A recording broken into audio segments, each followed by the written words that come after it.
He's now one of the oldest first officers at EgyptAir.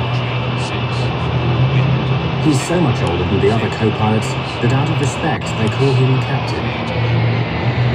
But some at EgyptAir think that Captain El Batouti has been coasting too long on the favors of old friends. Just over 20 minutes after takeoff, El Batouti is about to leave his seat. Former National Transportation Safety Board investigator Greg Phillips became an expert on the events of this flight. The relief first officer who would have been expected to come to the cockpit somewhere during the later part of the flight, halfway or wherever he was comfortable, where the normal change would have been, came into the cockpit about 20 minutes after takeoff.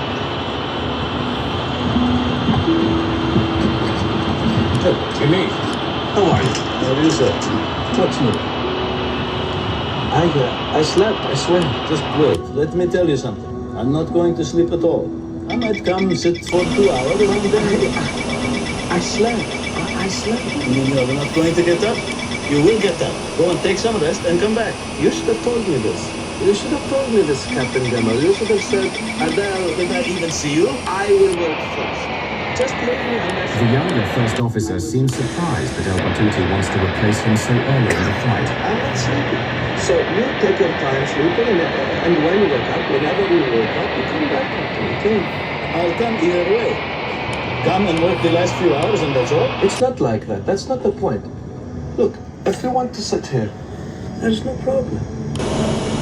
I'll come back to you. I'll go get something to eat and come back, all right? Fine. Look here. Why don't you go... Why don't they bring your dinner to you here, and then I'll go sleep, okay? That's good. Okay, with your permission, Captain. And with that, El Batouti leaves to get his meal.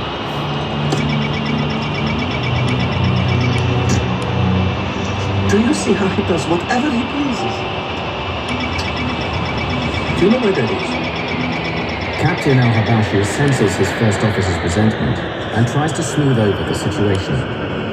You're a youngster. Anwar wonders if El Batouti wants to take over because he may not want to work with Relief Captain Noor el-Din. Doesn't he want to work with Raouf, or what? It's possible, God knows. But look, you shouldn't get upset, huh? That is perfect. He's just talking nonsense. Everything's under control. Okay, Chief. Thanks again. First Officer Anwar concedes and is ready to hand over to El Batouti. Normally, this is the most relaxed, easy part of a long flight for pilots and passengers alike. The highly automated aircraft systems will take care of the flying for several hours. It's very unusual for an airplane flying over the Atlantic at nighttime to encounter any kind of difficulties. We normally expect accidents to happen in approach or landing or near airports, and very seldom do we get anything out over the ocean in the middle of the night. Excuse me, Jimmy, while I take a picture. Go ahead, please. Before it gets grounded. No, they're still eating. I'll be back to you. Before the captain returns, disaster will strike EgyptAir Flight 990.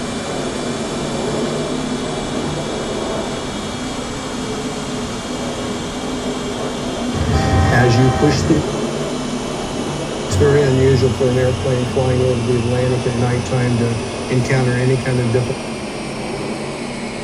Excuse me, Jimmy, while I take a picture. Go ahead, please. Before it gets grounded. Well, they're still eating. EgyptAir's Flight 990 appears to be cruising smoothly over the Atlantic. The relief first officer Damil El Batouti is alone in the cockpit, while the captain has gone to the washroom. But then the plane dips, plunging down. The nose pitches down, creating zero-G, weightlessness, throughout the aircraft. This airplane basically started at 1G, which is what we expect for level cruise flight. As you push the nose down, as if you would be cresting the top of the hill of the car at a high speed that drops away, you'd feel the airplane fall away from you, and you would start to feel a little light in the seat, and as the dive progressed, you would feel a little bit lighter yet. Whatever the first officer is intending, he says nothing except this phrase again and again. Captain Al-Habashi fights the disorientation of zero gravity, desperately trying to return to the cockpit.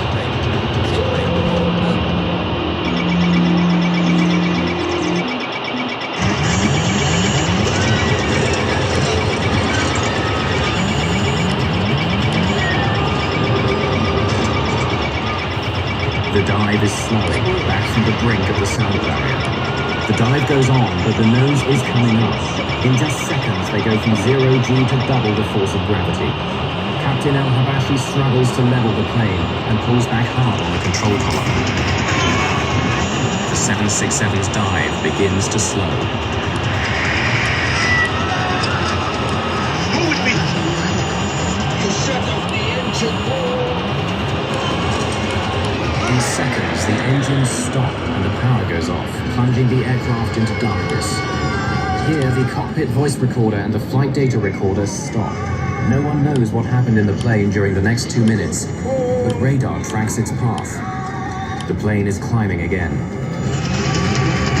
Up from about 5,000 meters to over 7,500 meters as the aircraft structure is weakened by the stresses of abnormal speeds and maneuvers. Then the aircraft falls into another terrifying dive. Stressed beyond endurance, the left engine is ripped from the plane.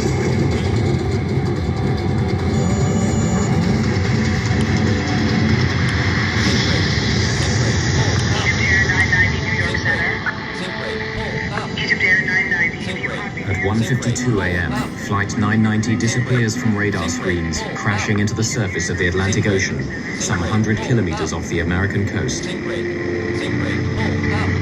Coast Guard search and rescue get a call at 2:15 a.m. A plane has